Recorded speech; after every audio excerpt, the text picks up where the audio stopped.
Assalamualaikum warahmatullahi wabarakatuh. Halo semuanya, selamat datang di channel Jalan Cerita. Terima kasih sudah mampir. Semoga kalian selalu sehat, bahagia, dan dimudahkan dalam segala urusan. Jangan lupa subscribe, like, dan nyalakan lonceng notifikasinya, supaya kalian gak ketinggalan cerita-cerita seru di sini. Yuk, langsung aja kita mulai.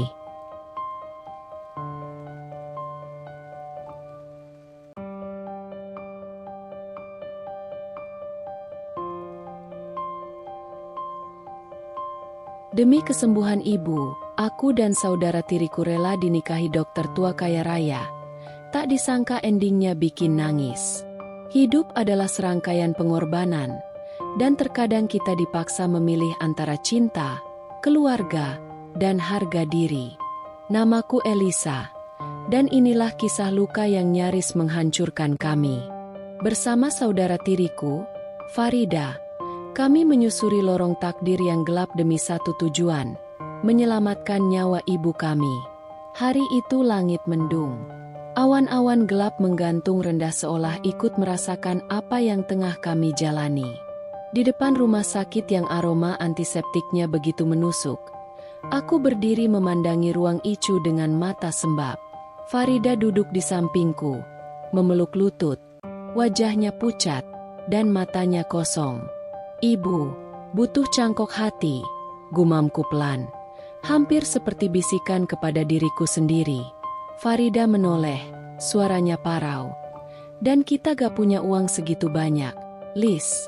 Bahkan setengahnya pun gak ada." Aku menggertakkan gigi. Ada amarah yang menyesakkan dada. Amarah kepada dunia, kepada keadaan, bahkan kepada Tuhan, meski aku tahu itu salah. "Apa kita harus ngemis ke ayahmu?" tanya Farida getir. "Mungkin dia bisa bantu." Aku menoleh cepat. "Dia bukan ayahku, Farida. Dia cuma suami ibu. Lelaki yang ninggalin kita begitu aja waktu ibu mulai sakit. Lelaki pengecut." Farida diam. Matanya mulai berkaca-kaca. Meskipun kami bukan saudara kandung, dia tetap darah daging lelaki itu. Tapi aku tahu, rasa kecewanya sama besar. Dia juga ditinggalkan. Jadi, kita harus gimana? Farida berdiri, suaranya meninggi. Kita cuma dua perempuan miskin yang gak tahu harus ngapain. Sementara ibu di dalam sana, melawan maut. Aku menatapnya lama. Jantungku berdetak kencang. Aku tahu apa yang akan kulakukan selanjutnya. Dan aku tahu Farida tidak akan setuju. "Aku akan temui Om Darto," kataku pelan. Farida terperanjat. "Kamu gila? Lelaki itu, dia pemilik klub malam. Dia itu manusia iblis. Kamu tahu sendiri dulu dia pernah." "Aku tahu," potongku tajam, mencoba menahan air mata. "Tapi dia satu-satunya orang yang pernah bilang akan bantu kita dengan syarat." Farida melangkah mendekat, mengguncang bahuku. "Jangan, Lis. Demi Tuhan, jangan. Kita cari cara lain. Aku akan jual ginjalku kalau perlu." Aku menatapnya dengan pandangan sayu. "Dan kalau ginjalmu gak cocok? Atau kamu mati? Apa itu yang ibu mau lihat saat dia sadar nanti?" Tangis kami pecah. Dua perempuan muda, terjepit antara hidup dan mati, cinta dan kehormatan. Dunia begitu kejam pada kami. Tapi aku sudah memutuskan. Aku akan menemui Om Darto malam ini. Malam turun dengan pelan. Dingin menyelinap hingga ke tulang. Aku berdiri di depan klub malam itu. Bangunan mewah dengan lampu warna-warni yang tak pernah tidur. Dari dalam terdengar tawa, musik, dan dunia yang berbeda dari kehidupanku. "Elisa, kan?" Suara berat menyapaku dari balik pintu kaca. Om Darto berdiri di sana dengan setelan rapi. Senyum licik terpampang di wajahnya. Aku datang untuk menepati janji yang pernah Bapak tawarkan, kataku dengan suara gemetar. Dia tersenyum puas, lalu mengangguk pelan. Masuklah. Kita punya banyak hal untuk dibicarakan dan ditukar. Dan malam itu, aku menukar sebagian dari diriku untuk satu harapan, menyelamatkan ibu. Tapi tak ada yang pernah memberitahuku bahwa pengorbanan yang terlalu besar bisa menghancurkan jiwamu perlahan-lahan. Aku, Elisa, tinggal bersama Farida dan ibu kami, Bu Murni, di sebuah rumah kayu reot di pinggiran desa. Setiap pagi, aroma tanah basah dan daun pisang memenuhi udara saat kami bersiap mendorong gerobak sayur. Namun 3 bulan lalu, ibu sakit keras dan tak lagi bisa berdiri. Aku menggantikan beliau menjual sayur, sementara Farida bekerja serabutan di warung dan menjahit hingga larut. Kami bukan saudara kandung, tapi darah dan air mata telah menjadikan kami satu jiwa. Rumah kami berdinding anyaman bambu, beratap seng yang berlubang. Setiap kali hujan turun, kami harus berlarian menaruh ember-ember plastik untuk menampung air bocoran. Tapi di sanalah tawa dan tangis kami bermula, di bawah atap yang hampir roboh, di antara dinding yang tak bisa menahan dingin malam. Pagi itu, matahari belum tinggi saat aku pulang dari pasar. Langkahku lelah, kaki terasa berat karena gerobak sayur yang hampir kosong. Tapi yang lebih berat adalah isi kepalaku. Farida menyambutku di depan rumah, masih mengenakan daster lusuh dan rambut yang dikuncir asal. Di tangannya ada kantong plastik berisi obat generik. Obat ibu tinggal 2 strip, katanya lirih. Dan dokter bilang, beliau butuh perawatan intensif. Aku meletakkan gerobak di samping rumah, menghela napas panjang. Aku tahu. Farida menatapku lama. Kita gak bisa terus begini, Lis. Tiap hari kita cuma bertahan. Tapi ibu, dia butuh diselamatkan, bukan sekadar ditenangkan. Aku terduduk di kursi bambu, memandangi tanah. Aku jualan sayur, kamu jahit sampai dini hari. Kita udah lakuin semua yang kita bisa. Tapi belum cukup. Farida membanting obat ke meja. Suaranya pecah. Kita butuh 30 juta. Lis, kita bahkan gak punya 300.000. Aku diam, lalu perlahan menengok ke arahnya. Farida. Apa? Aku bakal temui Om Darto malam ini. Wajahnya langsung berubah. Jangan bercanda. Kamu tahu dia itu siapa? Dia satu-satunya yang pernah nawarin bantuan. Farida. Dia bilang, kalau butuh uang, aku tinggal datang. Dengan imbalan apa? Kamu pikir dia bakal kasih uang begitu aja? Aku berdiri, berusaha menahan air mata. Aku tahu risikonya, tapi aku lebih takut kehilangan ibu. Kalau dia mati, Farida, kita gak akan pernah maafin diri kita sendiri. Farida menghampiriku, memelukku erat, tubuhnya gemetar, dan aku bisa merasakan isaknya menekan bahuku. Aku gak mau kamu terluka, Lis. Kamu satu-satunya yang aku punya. Aku menarik napas dalam. Aku juga gak mau. Tapi terkadang, cinta itu harus berani hancur, demi menyelamatkan yang lebih berharga. Kami berdua terdiam dalam pelukan yang dingin. Di luar, angin meniup dedaunan pisang, menggoyangkan genting tua rumah kami. Di dalam, 2 perempuan muda sedang berdiri di tepi jurang, dan salah satu dari kami harus melompat lebih dulu. Karena cinta tak selalu berbentuk pelukan hangat. Kadang, cinta adalah luka yang kita pilih sendiri dengan harapan seseorang bisa tetap hidup meski kita perlahan mati. Obat-obatan semakin mahal, dan dompet kami selalu kosong. Setiap pintu yang kami ketuk ditutup dengan keangkuhan. Tante Surti membanting pintu setelah menghardik kami, sementara Pak Samin tak mau membantu. Kalian pikir saya bang berjalan? Sudah cukup saya bantu dulu waktu kalian pindah ke sini. Tolonglah, cuma pinjam, Pak, bisik Farida saat itu. Tapi wajah Pak Samin tetap dingin, tak bergeming sedikit pun. Aku menarik tangan Farida dan menyeretnya menjauh. Kami melangkah pulang dengan kepala tertunduk. Debu jalanan menempel di sandal yang hampir putus. Di tengah jalan, Farida tak kuasa lagi menahan perasaannya. Apa kita ini sampah, Lis? Tangisnya meledak. Apa kita seburuk itu sampai gak ada satupun orang yang mau bantu? Aku menggenggam tangannya erat. Kita gak salah, Farida. Mereka yang kehilangan hati. Farida berhenti berjalan, menutup wajahnya dengan kedua tangan. Tubuhnya terguncang oleh isakan yang dalam. Aku berdiri di sampingnya, membiarkan tangis itu tumpah. Karena aku tahu, kadang manusia cuma bisa bertahan lewat air mata, bukan harapan. Tapi malam itu, kami tak diberi waktu untuk beristirahat dari luka. Ketika kami sampai di rumah, suasananya sunyi, terlalu sunyi. Jantungku mulai berdegup kencang. Ibu?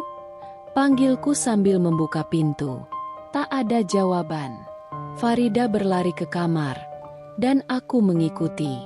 Di sana, tubuh ibu tergeletak kaku di atas tikar. Mulutnya berbusa, matanya separuh terbuka. Ibu! Tangisan Farida kembali pecah. Kali ini lebih menyayat. Aku langsung mengangkat kepala ibu ke pangkuan, mengguncang tubuhnya. Ibu, bangun. Ibu, tolong bangun, jangan tinggalin kami. Tanganku gemetar saat merogoh ponsel tua dari saku. Sinyalnya lemah, tapi cukup untuk menghubungi puskesmas. Puskesmas itu sunyi dan dingin. Lampu neon menyinari ruangan dengan cahaya pucat yang menambah suram suasana. Ibu terbaring di ranjang besi dengan selang infus menempel di tangannya. Napasnya pelan, seperti hidupnya tergantung pada seutas benang. Aku duduk di bangku plastik sambil menatap kosong ke lantai. Farida berdiri di sudut ruangan, memeluk tubuhnya sendiri. Seorang perawat menghampiri. Kami sudah lakukan sebisanya. Tapi beliau perlu dibawa ke rumah sakit besar. Ada kemungkinan komplikasi, kerusakan hati sudah parah. Berapa biaya rujukannya? Suaraku serak. Perawat itu menatapku iba, lalu menyebut angka yang membuat kepalaku berdenyut. Angka yang seperti paku menghantam dada. 45 juta. Kalau gak dibawa, bagaimana, Bu? Farida bertanya dengan suara bergetar. Perawat itu terdiam sejenak, lalu berkata pelan, "Kalau tidak dibawa malam ini, kemungkinan besar beliau tidak akan bertahan sampai pagi." Waktu berhenti. Farida menunduk. Tubuhnya roboh ke lantai. Aku masih terpaku di kursi, menatap wajah ibu yang semakin pucat. Aku ingin menjerit, ingin marah, tapi suara di tenggorokanku hilang. Semua doa rasanya tak sampai. Semua usaha sia-sia. Aku bangkit. Farida, tunggu di sini. Aku akan temui Om Darto sekarang. Farida mengangkat wajahnya. Elisa, tolong jangan. Aku tersenyum getir, menahan tangis yang hampir pecah. Kalau harus menukar diriku untuk nyawa ibu, aku rela. Karena saat semua pintu tertutup, aku hanya bisa membuka yang paling gelap. Aku berbalik dan berjalan keluar dari ruang puskesmas. Malam menyambutku dengan dingin yang menggigit. Hati ini sudah retak. Tapi jika satu-satunya cara untuk menyelamatkan ibu adalah dengan mengorbankan harga diriku, maka biarlah luka ini jadi milikku seorang. Di sanalah kami bertemu dengan Dr. Darsa, seorang pria tua berwibawa dengan mata tajam namun bersahabat. Usianya mungkin sudah di atas 60. Rambutnya putih hampir seluruhnya, tapi caranya berbicara lembut, seolah tahu bagaimana menenangkan hati yang porak-poranda. Ia memeriksa ibu secara gratis di ruang belakang puskesmas yang sempit, tanpa suara keluhan ataupun tuntutan biaya. Ketika tahu kami tak punya uang untuk membeli obat, ia diam-diam menulis sesuatu di secari kertas, menyerahkannya pada perawat, dan berkata, "Berikan semua ini tanpa biaya." Sore itu, ia bahkan mengantar kami pulang dengan mobil tuanya yang berdebu. "Rumah kalian cukup jauh dari pusat desa, ya?" Gumamnya sambil melirik ke arahku melalui kaca spion. Tapi, terasa hangat. Meskipun sederhana. Kami hanya bisa saling pandang, tak tahu harus berkata apa. Dunia yang selama ini menampar kami mendadak memperlihatkan sisi yang lebih lembut. Tapi, entah kenapa, jauh di dasar dada, aku merasa cemas. Apakah ini nyata, atau terlalu indah untuk dipercaya? Hari-hari berikutnya, Dokter Darsa rutin datang. Ia membawa sembako, obat-obatan, bahkan membayar tagihan listrik yang hampir diputus. "Jangan lihat ini sebagai bantuan," katanya suatu hari sambil menata beberapa bungkus beras dan minyak di dapur. "Aku hanya lelaki tua yang kesepian. Istriku dan anakku meninggal dalam kecelakaan belasan tahun lalu." Ia duduk di bangku bambu, menatap langit-langit rumah kami yang bolong, lalu menoleh padaku dan Farida. "Aku merasa diberi kesempatan kedua untuk punya keluarga." Farida tertunduk. Aku bisa melihat wajahnya mulai mencair. Waktu itu, bahkan aku pun merasa terenyuh. Sosok pria tua yang sendirian, memberi tanpa mengharap kembali, di saat semua orang menutup pintu bagi kami. Apakah ini malaikat yang dikirim Tuhan saat kami nyaris putus harapan? Namun, setiap kali aku menatap mata Dokter Darsa lebih lama, ada sesuatu yang membuatku tidak tenang. Suatu malam, setelah ia pulang, Farida duduk di sebelahku sambil memeluk bantal. "Lis," gumamnya pelan, "apa menurutmu? Dokter Darsa benar-benar tulus?" Aku menatap api kecil di tungku yang mulai redup. Aku gak tahu. Dia baik, terlalu baik. Dan dunia kita, Lis, gak pernah sebaik itu. Aku menoleh. "Kamu takut?" Farida mengangguk. "Iya, aku takut kita sedang dijebak oleh sesuatu yang lebih gelap dari yang pernah kita bayangkan." Aku menarik napas dalam, menatap kamar ibu yang sudah mulai bisa duduk meski masih lemah.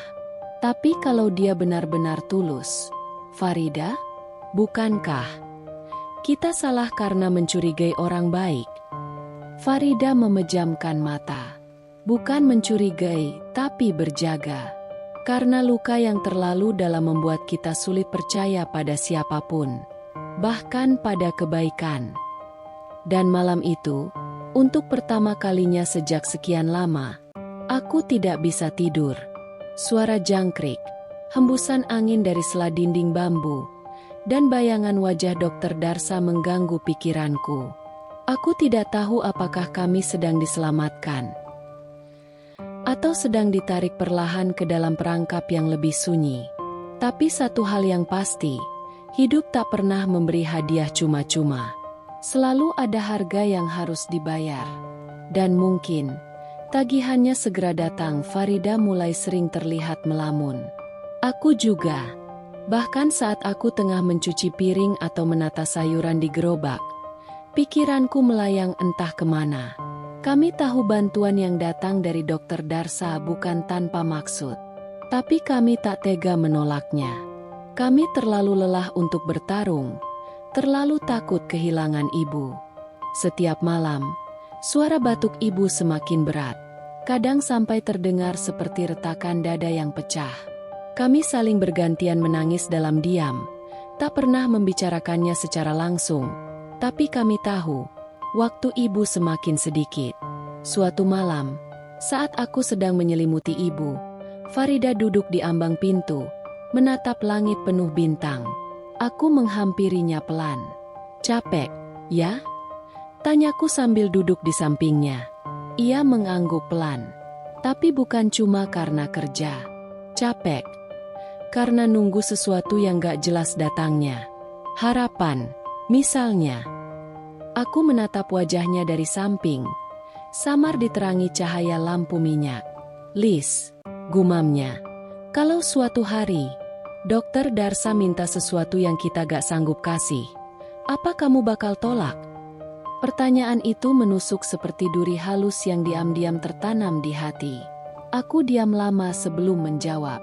Aku gak tahu, Farida. Aku cuma tahu selama ibu masih hidup, aku rela melakukan apapun. Farida menoleh, matanya berkaca-kaca. Bahkan kalau itu menghancurkan kita. Aku menahan napas. Tapi sebelum bisa menjawab, suara ketukan pelan terdengar dari depan rumah. Tok tok tok. Kami saling pandang. Siapa malam-malam begini? Aku membuka pintu perlahan. Di luar, berdiri Dokter Darsa dengan mantel panjang dan payung di tangan. Wajahnya tenang, senyum menggantung di bibirnya. Maaf mengganggu malam-malam begini, katanya. Aku mengangguk gugup. Ada apa, Dok? Ia menatapku dengan sorot yang sulit dijelaskan. Bukan sekadar hangat, tapi juga mengandung sesuatu yang dingin dan mendalam. Aku cuma ingin memastikan keadaan ibu kalian. Dan aku bawa sedikit makanan. Aku pikir kalian belum makan malam. Farida berdiri di belakangku. Dia menatapnya. Terima kasih, Dok. Kataku sambil membuka pintu lebih lebar. Silakan masuk. Ia duduk seperti biasa, di bangku bambu yang mulai retak di sudut dapur. Tapi malam itu, suasananya berbeda. Seperti ada kabut yang menggantung di antara kami. Tak terlihat tapi terasa. Elisa, katanya tiba-tiba. Aku menoleh. Jantungku berdegup lebih cepat dari biasanya. Aku tahu aku mungkin terlalu sering datang. Tapi, ada sesuatu yang ingin aku bicarakan. Ia berhenti sejenak, lalu mengalihkan pandangannya ke arah Farida. Berdua saja, kalau bisa. Farida langsung berdiri. Aku cek ibu dulu, katanya cepat. Lalu pergi ke kamar. Tinggal aku dan Dokter Darsa dalam hening yang mengganggu. Ia menatapku dalam-dalam. Elisa, kamu tahu aku menyayangi kalian, kan? Kamu, Farida, dan ibumu. Sejak kehilangan keluargaku, aku tak pernah merasakan kehangatan seperti ini lagi. Aku menggigit bibir. Ada gumpalan aneh di tenggorokanku. Aku hanya ingin meminta satu hal kecil. Aku ingin kamu ikut aku tinggal beberapa hari di rumah. Temani aku, tidak lebih. Aku menatapnya, merasa tubuhku mulai gemetar. Untuk apa? Tanyaku pelan. Untuk menenangkan pikiranku yang sepi. Aku tidak akan menyentuhmu, Elisa. Aku bukan pria jahat. Aku hanya butuh teman bicara, seseorang yang bisa membuat rumahku terasa hidup kembali. Aku menarik napas panjang.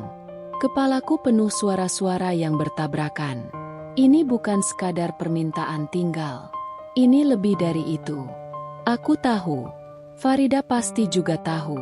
Tapi, ibu sedang sekarat. Kami butuh obat. Butuh biaya. Butuh dia. Aku menunduk. Saya perlu pikirkan dulu, Dok. Ia mengangguk pelan. Tersenyum samar. Aku mengerti. Tapi jangan terlalu lama berpikir. Elisa, waktu tidak selalu berpihak pada kita. Dan saat ia pamit dan melangkah keluar, aku merasakan sesuatu di dalam diriku roboh sedikit demi sedikit. Apakah ini awal dari kehancuran? Atau satu-satunya jalan keluar dari neraka ini? Farida menghampiriku saat pintu tertutup. Dia minta apa? Aku tak menjawab, tapi air mataku jatuh. Dan itu sudah cukup sebagai jawaban. Ibu kembali ke rumah setelah rawat jalan, tapi tubuhnya semakin lemah. Matanya makin sayu, pipinya kian tirus, dan setiap malam suara napasnya terdengar seperti derit pintu yang aus. Obat generik dari puskesmas tak lagi cukup. Dokter di kota menyarankan rawat inap dan tindakan operasi ringan. Tapi biayanya besar. Terlalu besar. 8 juta. Minimal, kata perawat itu tanpa ekspresi.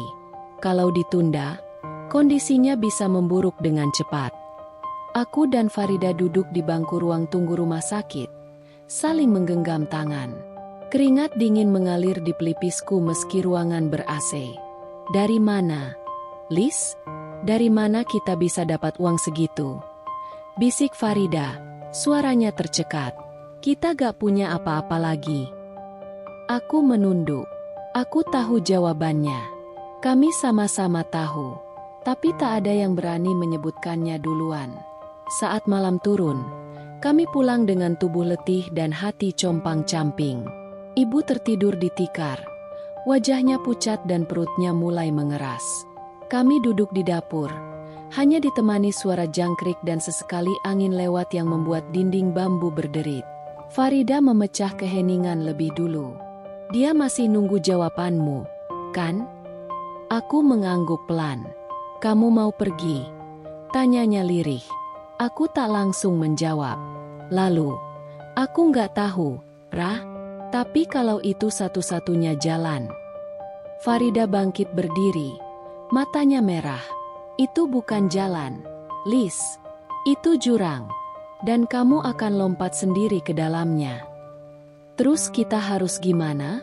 Nonton ibu mati pelan-pelan. Suara kami pecah. Keras. Penuh luka. Ibu menggeliat di dalam kamar. Mungkin terbangun karena teriakan kami. Tapi aku tak peduli. Semua yang kupendam meledak. Selama ini aku kerja dari pagi sampai malam. Keliling jual sayur. Ditolak orang. Dihina. Dilecehkan. Kamu pikir aku gak capek? Tapi tiap kali aku lihat ibu, aku cuma bisa bilang, aku harus tahan. Dan sekarang, ada satu orang yang bisa bantu. Tapi kalian semua malah bilang jangan. Farida menatapku dalam. Wajahnya penuh luka, tapi juga tekad. Karena aku sayang kamu, Lis. Karena aku gak mau kamu dijual atas nama cinta dan pengorbanan. Aku terdiam. Kata-katanya seperti cambuk. Kalau aku yang pergi, gimana? Lanjutnya, kalau aku yang ganti kamu, biar aku yang temani dia. Biar aku yang... Tidak. Potongku keras. Kamu nggak akan sanggup. Terus kamu sanggup. Bentaknya balik. Air matanya jatuh. Atau kamu cuma mau semua dosa ini kamu tanggung sendiri biar bisa disebut pahlawan? Aku tercekat. Kata-katanya menusuk tepat di tempat paling lemah dalam hatiku. Aku tak menjawab.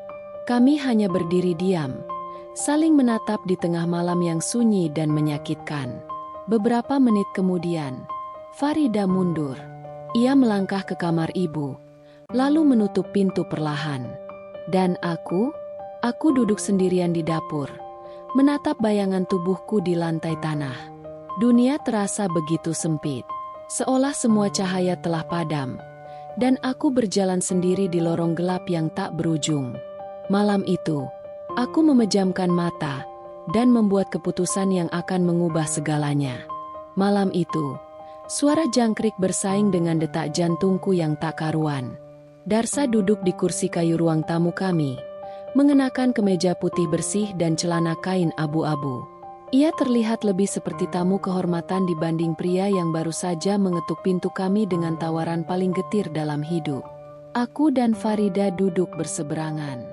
Di antara kami, ada teh hangat yang tak satu pun disentuh. Lalu, Darsa membuka suara dengan tenang, seolah yang akan ia katakan bukan sesuatu yang akan mengubah hidup kami selamanya. Aku bisa membantu semua biaya pengobatan ibu kalian, operasi, rawat inap, bahkan perawatan setelahnya. Aku juga bisa bantu kalian dari segi ekonomi. Kalau dia menarik napas pelan. Kalau salah satu dari kalian bersedia menikah denganku. Suasana tiba-tiba membeku. Aku melihat Farida. Farida melihatku. Tak ada kata yang keluar dari mulut kami. Hanya mata yang berbicara, penuh keterkejutan, ketakutan, dan rasa tak percaya. Saya tahu ini terdengar gila, lanjut Darsa, dengan senyum yang seperti topeng. Tapi saya bukan orang jahat. Saya cuma kesepian. Istri saya sudah meninggal 5 tahun lalu. Anak saya pun meninggal dalam kecelakaan. Rumah saya sunyi. Hati saya sunyi. Farida berdiri perlahan. Wajahnya pucat pasi. Permisi, Dok. Saya butuh udara. Tanpa menoleh ke arahku, ia melangkah keluar. Aku bisa mendengar langkahnya tergesa di tanah basah. Aku menatap Darsa dengan dada sesak. Kenapa kami, Pak? Ia menatapku lama, lalu berkata pelan. Karena kalian berbeda.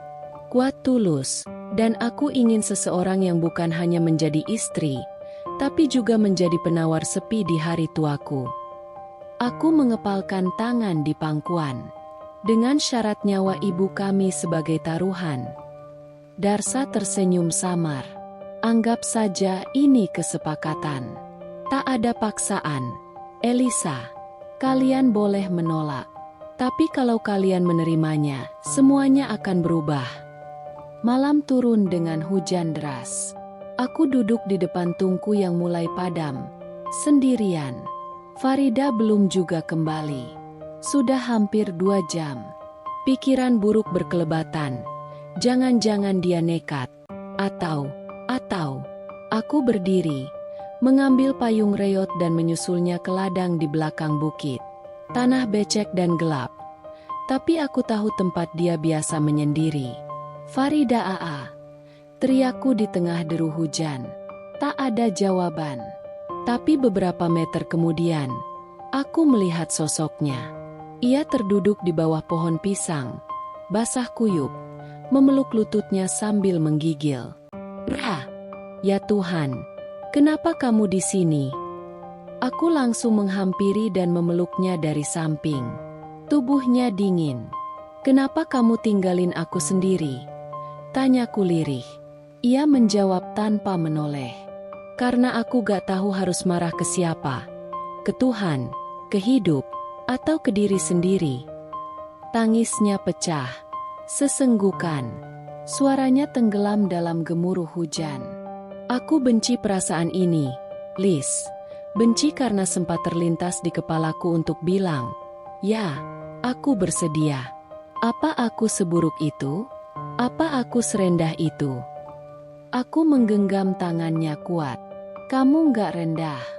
Kita cuma putus asa." Farida menatapku. Matanya merah. "Aku takut kamu yang akan menerimanya. Aku takut lihat kamu menikah dengan pria yang bahkan tak kamu cintai, hanya demi menyelamatkan ibu. Kalau itu satu-satunya jalan, Ra. Lalu bagaimana dengan harga diri kita? Harga diri ibu? Kamu pikir ibu mau hidup karena anaknya dijual atas nama cinta?"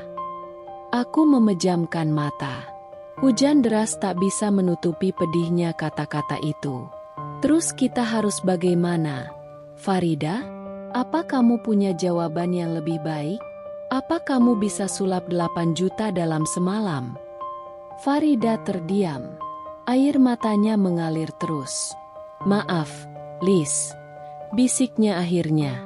"Aku cuma terlalu takut kehilangan kamu." "Aku juga takut kehilangan kamu, Ra. Dan lebih dari itu, aku takut kehilangan ibu." Kami saling memeluk di bawah hujan yang membasahi tubuh dan jiwa kami. Saat fajar mulai menyingsing, kami duduk berdampingan di ruang tengah rumah. Ibu masih tertidur. Napasnya berat. Keduanya tangan kami saling menggenggam erat. "Kita tunda dulu jawabannya," ucapku. Farida mengangguk. "Kita pikirkan bareng-bareng. Apapun yang terjadi, kita tetap satu." Darah dan air mata. Gumamku, mengulang kalimat lama. Itu yang bikin kita jadi keluarga. Matahari pagi mulai menerobos dari sela dinding kayu. Tapi sinarnya masih tak mampu menghangatkan hati kami yang sedang digantung di tepi jurang keputusan. Malam-malam kami tak lagi terasa seperti malam. Ia menjadi hutan gelap yang penuh bisikan, jerit, dan keputusasaan yang menjelma menjadi mimpi buruk. Setiap kali aku menutup mata, suara ibu menggema, memanggil-manggil nama ayah dengan nada rintih, seperti memohon agar dipeluk dari dalam kubur. "Mas, jangan tinggalin aku, Mas." Aku terbangun berkali-kali dengan tubuh berkeringat. Farida pun sama. Ia tidur tak pernah nyenyak. Terkadang aku mendengarnya mengerang dalam tidur, memegangi dadanya. "Sakit dada aku sesak, Lis," katanya suatu malam, menggeliat seperti sedang dicekik mimpi. Aku bangun, menyentuh keningnya. "Kamu demam, Ra. Kamu harus istirahat." Aku nggak bisa istirahat. Mata ini capek, tapi pikiran terus berlari. Aku takut tidur. Aku takut bangun. Aku takut semuanya. Kami seperti dua kapal karam yang saling menyandarkan tubuh, padahal sama-sama tenggelam. Suatu sore, setelah seharian mendorong gerobak sayur keliling desa, aku pulang dengan tubuh remuk. Nafasku berat, langkahku sempoyongan. Saat membuka pintu dapur, dunia terasa berputar. Pandanganku gelap. Aku muntah. Darah. "Elisa!" Farida menjerit, berlari menghampiriku. "Astaga, kamu muntah darah." Ia memapahku ketikar, menepuk-nepuk pipiku. "Buka mata kamu, Lis. Jangan tidur. Jangan tinggalin aku juga." Aku tak bisa menjawab, hanya bisa merintih. Lidahku keluh. Aku ingat samar suara tangis Farida, dan suara ibu memanggil dari kamar. "Ada apa? Siapa yang sakit?" Saat aku membuka mata, langit-langit rumah terlihat miring. Farida masih menggenggam tanganku erat. "Aku nggak apa-apa," bisikku akhirnya. "Cuma kecapean sedikit." Farida menggeleng keras. "Nggak bisa kayak gini terus. Kita semua bakal mati pelan-pelan kalau tetap keras kepala." Tangannya gemetar saat menyeka darah dari bibirku. "Kalau begini terus, kita yang duluan pergi sebelum ibu." Malam itu, aku dan Farida duduk bersisian di samping ibu yang tertidur. Napas ibu semakin berat, seperti tercekik rasa sakit yang tak kunjung usai. Kami memandangi wajahnya yang pucat, kurus, tulang pipinya menonjol jelas. "Kamu pikir ibu tahu?" bisik Farida, "tentang tawaran itu?" "Mungkin," jawabku, "tapi dia terlalu bangga untuk mengakuinya." Farida menatapku lama. "Kalau kita menolak, ibu mungkin mati. Kalau kita menerima, mungkin kita yang mati. Pelan-pelan, diikat oleh pernikahan tanpa cinta, tanpa arah." Aku menatap lampu teplok yang berkelip lemah. Apa cinta benar-benar penting kalau satu-satunya orang yang kita cintai akan pergi kalau kita tidak mengorbankan diri? "Jangan ngomong gitu." Suara Farida mulai bergetar. "Jangan paksa aku memilih antara kamu dan ibu. Aku nggak kuat." Aku mengalihkan pandangan, menahan tangis. Tapi air mataku jatuh juga. "Besok pagi, kita ke rumah Pak Darsa," ucapku lirih. Farida menoleh cepat. "Untuk apa?" "Untuk bicara. Untuk minta waktu. Mungkin ada cara lain." "Aku nggak mau menyerah sekarang, Ra." "Belum." Farida memelukku erat. "Janji satu hal ya, Lis." "Apa?" "Kalau akhirnya kamu yang menikah dengannya, kamu tetap jadi kakakku, tetap jadi pelindungku. Jangan pernah hilang jadi kamu." Aku tak menjawab, karena bagaimana aku bisa menjanjikan itu, ketika aku sendiri tak yakin apakah aku bisa tetap jadi diriku setelah menyerahkan hidupku demi menyelamatkan satu nyawa yang kami cintai. Malam itu, aku tidur dengan mata terbuka, dan dalam tidur yang dangkal, aku bermimpi. Aku berdiri di lorong rumah sakit yang panjang dan gelap. Di ujung lorong, ibu duduk di kursi roda, menangis sambil mengulurkan tangan padaku. Tapi di belakangku, ada pintu terbuka, dengan Pak Darsa berdiri di sana, mengulurkan cincin emas. Lalu tiba-tiba aku menjerit, dan bangun dengan dada sesak, bibir bergetar, dan mata basah. Farida duduk di sebelahku, menatapku dengan ketakutan. Mimpi lagi. Aku mengangguk pelan. Kami berpelukan dalam diam. Di luar, ayam belum berkokok, tapi malam terasa seperti tidak akan berakhir. Hari-hari kami berubah menjadi barisan penolakan yang tak henti.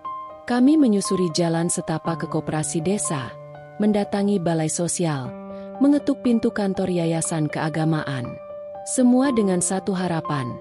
Masih adakah secercah bantuan untuk orang miskin seperti kami? Tapi yang kami terima hanya senyum hambar dan kata-kata basi.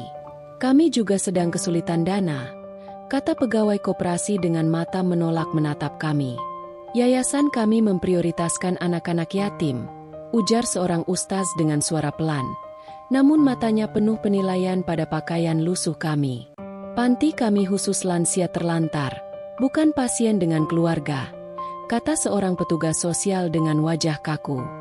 Setiap kata yang keluar dari mulut mereka seperti paku yang menghujam ke dada kami. Aku berjalan pulang dengan langkah gontai, surat-surat penolakan tergenggam erat di tanganku. Semuanya bernada sama. Kami turut prihatin, namun tidak bisa membantu. Farida menungguku di teras, dengan wajah penuh harap. Tapi ketika melihat wajahku, ia langsung tahu jawabannya. Ditolak lagi? Suaranya lirih, hampir seperti bisikan. Aku hanya mengangguk pelan dan duduk di sampingnya, meletakkan surat-surat itu di pangkuannya. Ia membuka satu persatu, membacanya dengan tangan gemetar. Di akhir surat ketiga, ia tak bisa menahan air matanya. Kenapa susah sekali hidup jadi orang miskin, Lis? Katanya, suaranya pecah. Karena kita cuma angka buat mereka. Jawabku datar. Bukan manusia. Malam itu, keadaan ibu memburuk. Kami dikejutkan oleh jeritannya yang tiba-tiba. Sakit kaki ibu. Panas sakit.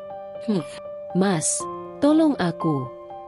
Aku dan Farida langsung berlari ke kamar. Tubuh ibu menggeliat lemah. Napasnya tersengal. Ujung kakinya, hitam, menjalar ke betis. Bau menyengat memenuhi ruangan. Infeksi. Farida menjerit. Ya Allah, Lis ini sudah menjalar. Ini bukan sekadar luka, ini bisa membunuhnya. Aku hanya bisa terduduk. Dunia seperti runtuh. Kata-kata dokter kembali terngiang di kepala. Kalau tidak segera ditangani, infeksinya bisa sistemik, bisa fatal. Tanganku gemetar saat memegang tangan ibu yang dingin dan basah oleh keringat. Lis, Farida, jangan bertengkar. Ibu nggak apa-apa. Ibu, cuma kangen bapak kalian. Farida menutup mulutnya, menahan tangis. Aku tak bisa. Air mataku jatuh di punggung tangan ibu. Bu, kami akan cari cara. Kami janji. Ibu jangan pergi dulu. Pagi harinya, Farida memberikanku secari kertas. Tulisannya tangan sendiri. Rapi tapi gemetar. Aku membacanya pelan. Kami dengan berat hati menolak tawaran Bapak Darsa. Terima kasih atas bantuan selama ini. Semoga Allah membalas kebaikan Bapak. Tapi cinta dan pengorbanan tidak bisa dibeli. Kami akan mencari jalan lain. Elisa dan Farida. Aku menatap wajahnya. Kamu yakin? Farida mengangguk, walau matanya masih basah. Kalau harus kehilangan ibu, setidaknya kita masih punya kehormatan. Aku memegang tangannya.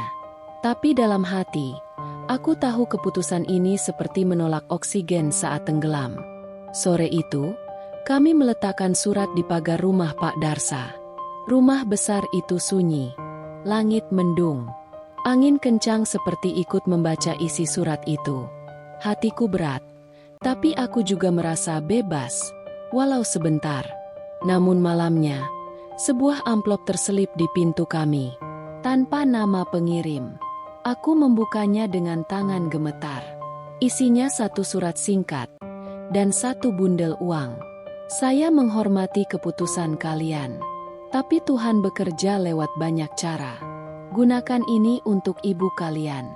Anggap saja dari orang yang pernah merasa sepi, dan sekarang ingin merasa berguna. D. Aku terduduk. Air mata jatuh begitu saja. Farida membaca surat itu dan langsung menutup wajahnya. Apa maksudnya ini, Lis? Apa ini pertolongan? Atau kutukan lain? Aku memandang bundel uang di tanganku. Dan untuk pertama kalinya, aku tidak tahu harus senang atau takut. Karena mungkin ini bukan hanya surat bantuan. Ini adalah surat takdir. Suasana di rumah kayu kami terasa berat seperti mendung tebal yang tak kunjung pergi. Udara sore berhembus dingin, tapi hatiku yang membara seperti terbakar dari dalam. Farida masuk ke kamar dengan langkah gontai. Wajahnya sembab dan mata merah. Aku langsung berdiri, khawatir melihatnya. Ra, apa yang terjadi? Kenapa kamu menangis? Dia duduk di ujung tempat tidur, menarik napas dalam-dalam, mencoba menenangkan diri. Lis, aku nggak tahan lagi. Aku sudah capek menghadapi semua ini. Aku duduk di sampingnya, menggenggam tangannya erat. Cerita sama aku, Ra. Farida menunduk, suaranya hampir berbisik. Kalau kau nggak mau, biar aku saja. Aku yang akan menyerah. Aku yang akan menikah dengannya. Kau yang akan menjaga ibu. Kau yang lebih berharga. Dadaku seperti diremas keras. Tidak, Farida. Jangan bicara seperti itu. Air mata menetes di pipiku. Aku menariknya ke pelukan, menggenggamnya erat. Kita sudah terlalu jauh untuk mundur sekarang. Kita hadapi ini bersama. Ra. Kalau dia ingin salah satu dari kita, dia harus mendapat dua-duanya. Tapi ada satu syarat. Farida menatapku. Matanya semburat harap. Apa itu? Aku menarik napas panjang, menahan sesak yang membelit. Tak satu pun dari kita disentuh sebelum ibu sembuh. Aku tidak akan mengorbankan tubuh atau harga diri kita demi janji kosong. Kita tawarkan perjanjian itu hanya untuk melindungi ibu, bukan untuk kita. Farida mengangguk pelan, seolah menemukan kekuatan dari kata-kataku. Aku setuju. Lis, kita harus tegar. Kita punya satu sama lain, dan ibu. Kami saling berpegangan tangan, seperti berjanji untuk bertahan dalam badai yang belum reda. Tiba-tiba suara batuk ibu dari ruang tengah memecah kesunyian. Aku dan Farida berdiri serentak, berjalan perlahan ke kamar ibu. Ibu terbaring lemah, matanya tertutup rapat, namun bibirnya bergerak lirih. Anak-anak, jangan menyerah. Ibu ingin kalian bahagia, meski ibu tak mampu menemani. Farida mengusap air mata di wajah ibu. Ibu, kami takkan menyerah. Kami akan berjuang sampai titik darah penghabisan. Aku memandang kedua saudara tiriku dengan tatapan tegas. Kita punya mimpi yang harus kita pertahankan, bukan hanya untuk ibu, tapi untuk kita juga. Hati kami bersatu, meskipun pilihan itu menyesakan. Dan malam itu, aku tahu, takdir kami masih jauh dari kata selesai. Malam itu, rumah kami sepi. Hanya suara angin dingin yang menerobos celah jendela kayu yang sudah rapuh. Di ruang tamu kecil, Darsa sudah menunggu dengan wajah serius. Tapi matanya tetap menyimpan kerling tak terduga yang sulit aku pahami.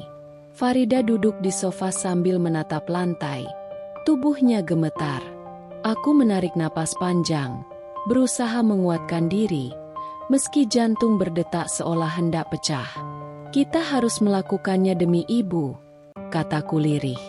Ini bukan untuk kita, tapi untuknya. Farida mengangkat wajahnya, air matanya menggenang. Aku takut, Lis. Aku takut kehilangan diriku. takut kehilangan kamu. Aku menggenggam tangannya. Aku juga takut, tapi kita sudah tak punya pilihan. Tiba-tiba pintu terbuka perlahan. Seorang ustaz tua masuk membawa Al-Quran. Wajahnya teduh, tapi ada keseriusan yang membuat kami sadar. Ini bukan perkara main-main. Sudah siap, nak? Tanya ustaz itu dengan suara lembut. Aku mengangguk pelan, menelan ludah. Farida hanya mengangguk dengan suara tertahan. Kami duduk bersebelahan, dan ustaz memulai bacaan. Suara ayat-ayat itu bergema lembut memenuhi ruangan kecil, membawa suasana sakral yang bertolak belakang dengan rasa sakit yang kami simpan dalam hati. Elisa, apakah engkau bersedia menerima Farida sebagai istrimu, untuk menjaga dan merawatnya sesuai tuntunan agama? Tanya ustaz itu. Aku menatap ke arah Farida yang menunduk, dan akhirnya mengangguk. Suaraku hampir pecah saat aku menjawab. Saya bersedia, demi ibu saya. Farida mengangkat wajahnya, mata berkilat air mata. Saya juga bersedia. Darsa berdiri di samping kami. Wajahnya tetap tenang tapi matanya penuh perhitungan. Setelah ijab kabul selesai, kami bertiga duduk diam, merasakan kenyataan pahit yang baru saja terpatri dalam hidup kami. Ini bukan pernikahan seperti biasa, ucapku pelan. Kita tidak bisa membiarkan luka ini membekas lebih dalam lagi. Farida menggenggam tanganku. Tapi aku takut. Lis, kalau nanti dia meminta lebih dari janji itu. Aku menggeleng. Kalau itu terjadi, aku tidak akan membiarkanmu sendiri. Kita akan melawan bersama. Darsa tiba-tiba berkata dengan nada tenang tapi dingin. Aku telah berjanji menjaga kalian berdua. Tapi ingat, perjanjian ini mengikat. Ada konsekuensi jika dilanggar. Aku menatapnya tajam. Konsekuensi apapun, kami hadapi bersama. Asal ibu sembuh dulu. Farida menunduk, menahan isak tangis. Aku tidak mau ini jadi akhir dari kami. Malam itu, aku terjaga sepanjang waktu, mendengar detak jam dinding yang begitu berat maknanya. Ada luka yang tak tampak di antara kami, sebuah ikatan rahasia yang menyatukan dan memenjarakan sekaligus. Sementara itu, Farida duduk di pojok kamar, menangis pelan. Apakah kita masih punya masa depan, Lis? Bisiknya. Aku memeluknya erat. Kita hanya bisa berharap, karena aku tak mau kehilanganmu. Bukan sekarang. Hari-hari berikutnya, kehidupan kami seperti berada di ujung pisau. Pernikahan rahasia itu menjadi beban yang kami simpan rapat. Sebuah rahasia gelap di tengah terang harapan untuk ibu. Pindah ke rumah megah di kota seharusnya jadi awal yang lebih baik. Namun, saat kaki kami menginjak lantai marmer yang dingin, aku sadar, kemewahan itu justru menjadi penjara baru. Farida dan aku berdiri di ruang tamu luas, saling bertukar pandang tanpa kata. Suara langkah asisten rumah tangga, Bu Retno, terdengar dari dapur. Matanya seakan menyimpan kritik tajam saat ia lewat di depan kami. Aku menggigit bibir, mencoba tersenyum. Farida, jangan hiraukan mereka. Kita di sini bukan untuk jadi tamu, tapi untuk menjaga ibu. Farida mengangguk, tapi raut wajahnya tetap muram. Tiba-tiba Bu Retno muncul. Wajahnya dingin. Kalau mau bertahan di sini, kalian harus tahu aturan. Jangan coba-coba membuat onar. Pak Tono, sopir yang sedang membersihkan mobil di halaman, menyahut dari jauh dengan nada mengejek. Pemburu harta baru sudah datang, ya? Hati-hati, Bu Retno. Jangan sampai kena tipu. Aku menahan amarah, tapi suaraku keluar pelan. Kami bukan pemburu harta. Kami cuma ingin hidup tenang dan merawat ibu. Tetangga mulai berbisik di balik pagar tinggi. Gosip menyebar cepat seperti api. Itu anak-anaknya Bu Murni, ya? Katanya dapat bantuan besar dari Darsa. Farida menarik napas panjang. Matanya berkaca-kaca.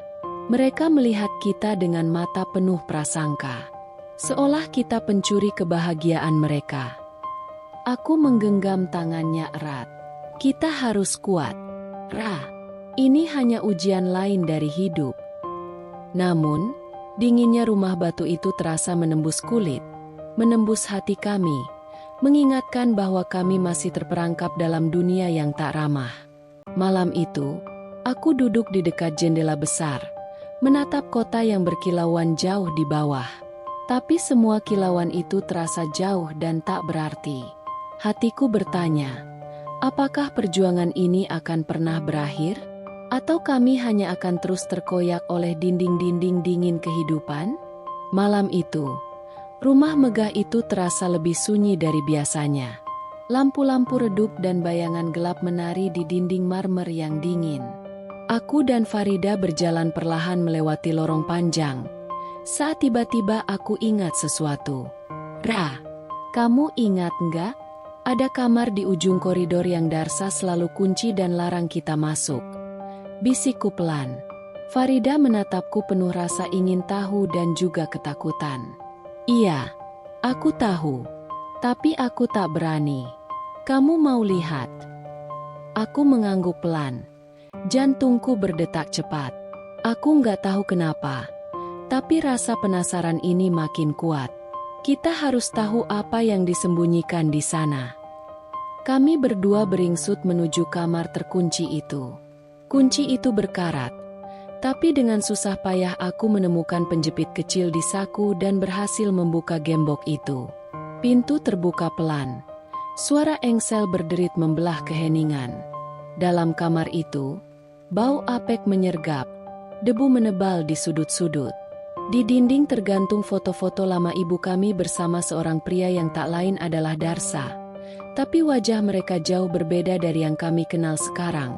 Muda, penuh senyum, penuh cinta.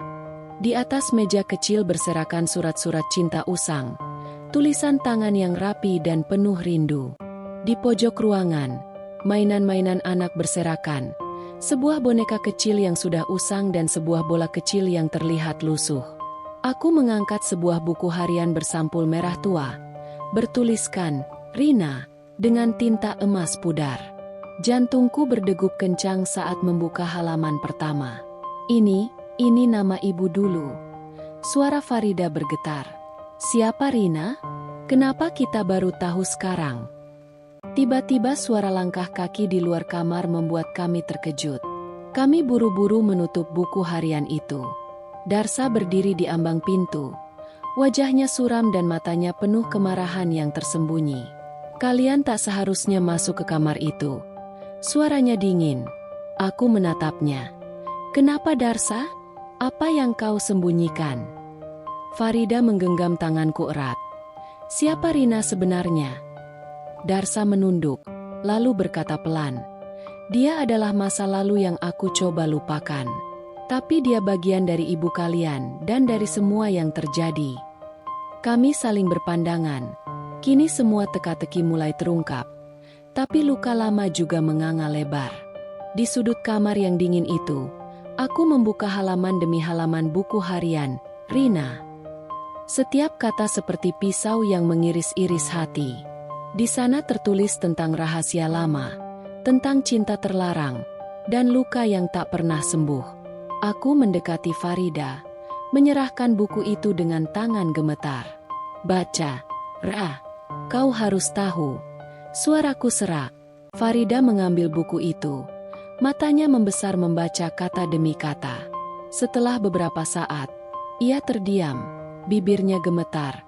Air mata mulai mengalir perlahan. Elisa, kenapa? Kenapa kau sembunyikan ini dari aku? Aku tak mampu menjawab. Tubuhku gemetar. Napasku tersendat. Semua beban selama ini terasa menumpuk sekaligus. Kami memutuskan untuk menghadapi Darsa. Di ruang tamu megah itu, aku berdiri dengan keberanian yang tersisa. Darsa, kau harus jujur pada kami, kataku menahan amarah. Darsa menghela napas panjang. Wajahnya lelah tapi penuh penyesalan. Elisa, aku tak pernah bermaksud menyakiti kalian, katanya pelan. Ibu kalian, Rina, adalah wanita yang sangat kucintai. Tapi dunia tidak mudah untuk kami. Aku bukan pria baik, dan kau adalah buah dari cinta terlarang itu. Aku terpaku. Rasanya seperti bumi runtuh di bawah kakiku. Jadi, kau bilang aku anak haram? Anak hasil dosa? Suaraku mulai pecah. Farida menangis terseduh. Bagaimana bisa kau menyimpan semua ini? Kami hidup dalam kebohongan. Tangis kami pecah. Dua saudara tiri yang kini menyadari betapa dalam luka yang mengalir di nadi kami. Aku ingin lari dari semua ini. Aku terisak. Tapi kau tahan aku di sini. Farida menggenggam tanganku, menahan aku agar tak pergi. Jangan, Lis. Kita hadapi ini bersama.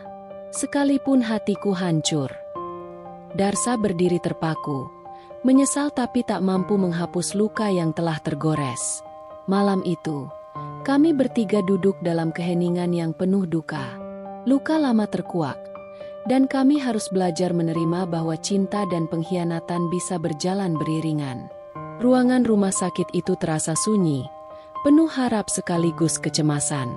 Darsa membawa ibu kami ke rumah sakit terbaik di kota.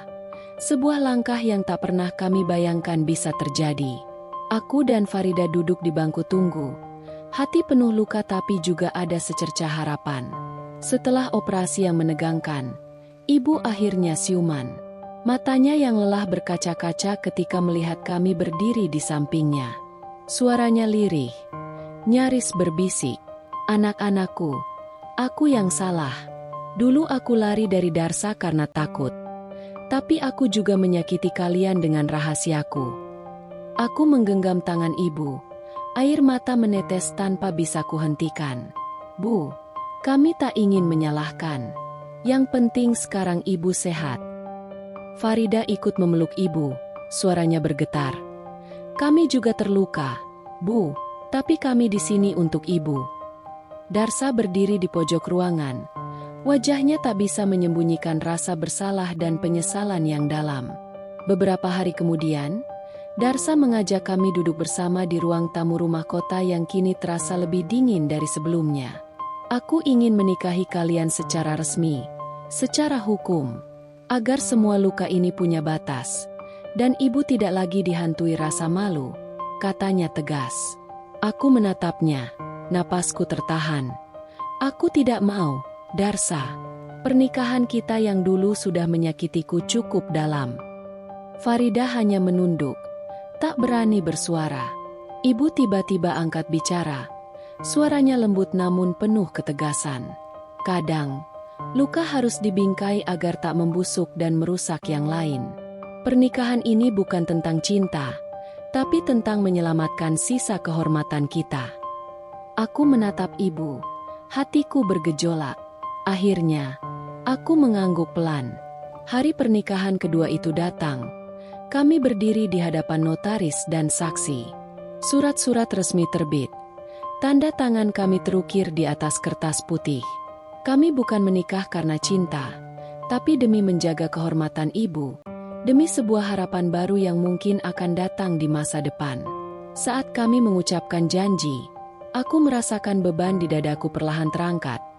Meski luka lama masih membekas dalam diam. Ini bukan akhir, batinku. Ini permulaan untuk melangkah meski dengan hati yang terluka. Rumah lama itu kini terasa seperti bayangan dari masa lalu yang tak kunjung pergi. Kami kembali dari hiruk-pikuk kota ke ruang sempit berlapis debu dan kenangan. Namun, suasana yang dulu penuh tawa kini berganti dengan keheningan yang mencekam. Darsa tak pernah menyentuh kami lagi. Ia mengunci diri dalam sepi. Setiap malam, aku melihatnya duduk di beranda, menatap langit gelap yang dipenuhi bintang, seperti mencari jawaban yang tak kunjung datang.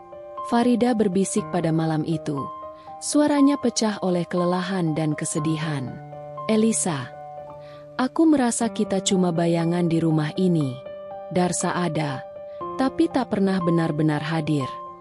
Aku mengangguk. Mataku juga berkaca-kaca. Dia menanggung semua beban ini sendirian.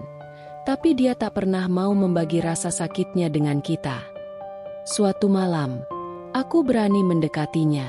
Duduk di sampingnya di kursi kayu yang berderit. "Pak Darsa," suaraku lirih. Dia menoleh. Wajahnya suram. "Elisa, aku tak pantas dekat dengan kalian. Aku takut lukaku akan melukai kalian lagi." Aku menggenggam tangannya. "Kami sudah terluka, tapi lebih sakit kalau kau terus mengasingkan diri." Dia menghela napas panjang, menatap bintang-bintang. "Malam ini, aku menulis surat-surat yang tak akan pernah aku kirim." Aku penasaran, untuk siapa surat itu? Darsa tersenyum pahit. "Untuk wanita yang dulu kucintai, dan untuk anak-anak yang kuharapkan bisa memaafkanku suatu hari." Di bawah langit malam yang dingin, kami bertiga terdiam. Rumah ini mungkin nisan bagi masa lalu, tapi juga tempat kami berusaha hidup, berusaha memulai kembali meski dengan luka yang dalam. Senja itu menyelimuti rumah tua kami dengan rona jingga yang sendu. Di ruang tamu yang mulai berdebu, kami bertiga duduk dengan suasana berat. Darsa memecah keheningan dengan suara yang penuh tekad. "Aku telah memikirkan banyak hal," ucapnya pelan sambil menatap ke arah kami. "Aku ingin menyerahkan seluruh hartaku untuk membangun sebuah rumah singgah dan klinik gratis di desa kita." Aku terkejut, menatap wajahnya yang serius. "Kenapa tiba-tiba, Pak? Setelah semua yang terjadi?" Farida ikut menatap Darsa. Matanya bercampur antara bingung dan haru. "Apa maksud Bapak sebenarnya?" Darsa menghela napas panjang. Bahunya berguncang menahan beban penyesalan yang selama ini terpendam. "Aku dulu hanya melihat diriku sendiri, mengabaikan kalian, mengabaikan luka yang kulahirkan. Aku takut menjadi pria yang hanya mengambil tanpa pernah memberi kembali. Tapi sekarang, aku ingin menebusnya." Farida suaranya bergetar. "Tapi kenapa harus menyerahkan semua harta itu? Apa ini cara Bapak menebus dosa?" Darsa mengangguk perlahan. "Benar, Ra. Aku ingin orang-orang mengenalku bukan sebagai pria yang merampas kebahagiaan keluarganya, tapi sebagai lelaki yang berusaha memberi meski terlambat." Aku menatapnya. Hati serasa ditusuk. "Lalu, apa rencana Bapak setelah itu?" "Aku akan pindah ke desa, hidup sederhana, dekat dengan orang-orang yang membutuhkan bantuan, bukan hidup dalam kemewahan yang memuakkan ini." Farida menghela napas panjang, lalu berkata pelan, "Aku takut, Pak. Takut kehilangan Bapak lagi setelah semua ini." Darsa tersenyum kecil. "Aku takkan pergi tanpa pamit. Tapi aku percaya, inilah cara terbaik untuk menata ulang hidupku." Kami berdiam lama, masing-masing tenggelam dalam pikiran yang berputar. Aku melihat keluar jendela. Langit malam mulai gelap dengan bintang-bintang kecil berkelip. "Penebusan yang diam-diam," ucapku pelan, seperti mengulang kata yang baru saja kupikirkan. Malam itu, kami bertiga berbicara panjang lebar tentang kesalahan, tentang harapan, dan tentang bagaimana kita bisa berdamai dengan masa lalu yang penuh luka. Hari keberangkatan Darsa tiba. Dia mengemas barang-barangnya dengan gerakan pelan dan hati-hati. Aku membantu, tapi air mataku sulit ditahan. "Terima kasih, Pak," ucapku sambil memeluknya erat. Karena meski terlambat, Bapak masih berani menebus semuanya. Darsa membalas pelukanku dengan lemah. "Jangan lupakan, Elisa, penebusan bukan hanya untuk orang lain, tapi untuk diriku sendiri." Farida ikut memeluknya. Air matanya jatuh tanpa bisa ditahan. "Semoga Bapak menemukan kedamaian," katanya lirih. Saat Darsa melangkah pergi, meninggalkan kami dalam keheningan, aku tahu hidup kami akan berubah. Luka lama mungkin tak pernah benar-benar hilang, Tapi kami telah membuka pintu untuk harapan baru. Walau perlahan sejak Darsa pergi, suasana hati Farida berubah perlahan. Meski bayang luka masa lalu masih membekas, ada secercah harapan baru yang mulai tumbuh dalam dirinya. Salah satunya datang dari sosok Raffi, seorang pengusaha sayur yang ramah dan sederhana. Suatu sore, di pasar desa, aku melihat Farida duduk termenung di bangku kayu. Raffi mendekatinya dengan senyum hangat. "Farida, kau selalu terlihat lelah. Mau aku bantu bawa daganganmu pulang?" tanya Raffi lembut. Farida menatapnya dengan mata yang berkaca-kaca. "Terima kasih, Raffi, aku hanya belum terbiasa membuka hati lagi." Raffi duduk di sampingnya. Suaranya penuh pengertian. "Aku paham. Hidup memang tidak mudah. Aku bukan pria sempurna, tapi aku sabar dan mau bertahan bersama perempuan yang kuat." Farida menunduk. Suara seraknya hampir berbisik. "Aku takut terluka lagi." Raffi menggenggam tangannya. "Kau tidak perlu takut. Aku tidak butuh perempuan sempurna. Aku butuh perempuan yang bertahan, yang punya keberanian untuk bangkit setelah jatuh." Mata Farida berkaca-kaca, tapi ada senyum kecil yang mengembang di bibirnya. Sebuah permulaan yang lembut dari luka yang mulai sembuh perlahan. Aku mengamati mereka dari jauh. Hatiku lega melihat adikku mulai menemukan cahaya di ujung lorong gelap.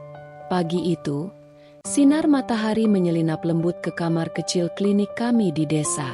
Suara riang tawa anak-anak terdengar dari luar, menggantikan kesunyian lama yang dulu pernah kami alami. Aku duduk di meja resepsionis, memandangi ibu yang kini sehat dan kuat duduk di kursi tunggu, tersenyum bahagia. Farida masuk dengan wajah berseri-seri, mengenakan pakaian sederhana yang tetap anggun. "Lis, aku tidak percaya kita sampai di sini," ucap Farida pelan, menatapku penuh haru. Aku menggenggam tangannya. "Aku juga, Rah. Semua luka, semua air mata, semua itu tidak sia-sia." Ibu ikut bergabung.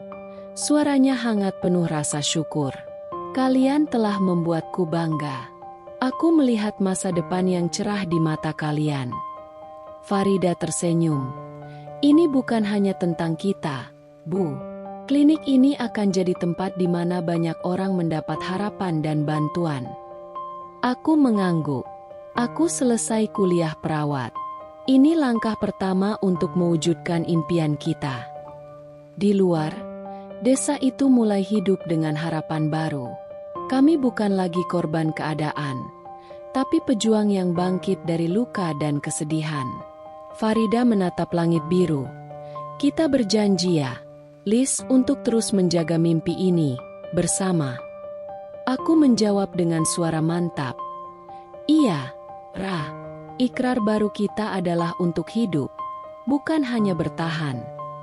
Kami bertiga saling berpegangan tangan, merasakan kekuatan yang lahir dari luka yang mulai sembuh. Malam itu, kami duduk bersama di teras kecil rumah klinik kami.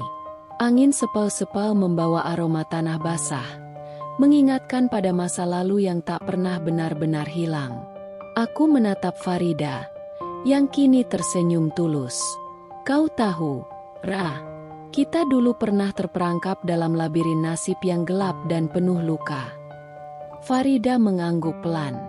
"Iya, Lis, pernikahan kita dulu bukan karena cinta, tapi karena luka dan keputusasaan. Tapi lihat kita sekarang hidup dalam cahaya pilihan sendiri." Ibu, yang duduk di sebelah kami, menyeka air matanya. "Darsa, dia bukan lagi bayangan kelam yang membayangi masa lalu kita. Dia adalah pelajaran tentang cinta yang rumit, tentang kesepian yang dalam, dan pengampunan yang tulus." Aku menarik napas panjang, lalu berkata, "Pelajaran itu berat, tapi kini aku mengerti. Cinta tidak selalu tentang kebahagiaan. Kadang ia tentang bagaimana kita mampu memaafkan dan berdamai dengan diri sendiri."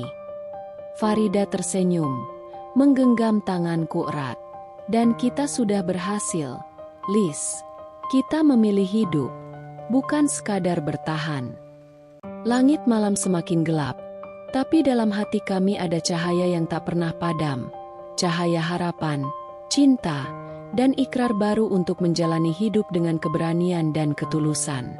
Kami tahu perjalanan belum selesai, tapi untuk pertama kalinya, kami melangkah dengan pasti. Bukan sebagai korban, tapi sebagai pemenang yang membawa luka menjadi kekuatan.